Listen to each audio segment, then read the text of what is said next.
આ જો એલો મારો બાપુ બેઠો, ભરવાડ બાપા.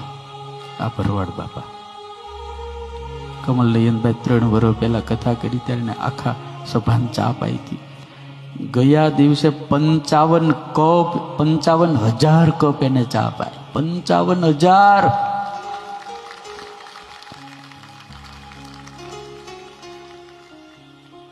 હું એને ઘેરે ગયો તો ગયા વર્ષે.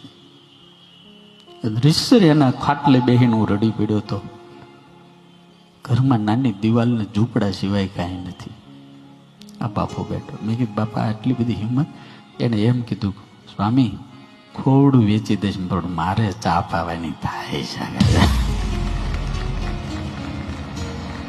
મને ત્યારે એવું થયું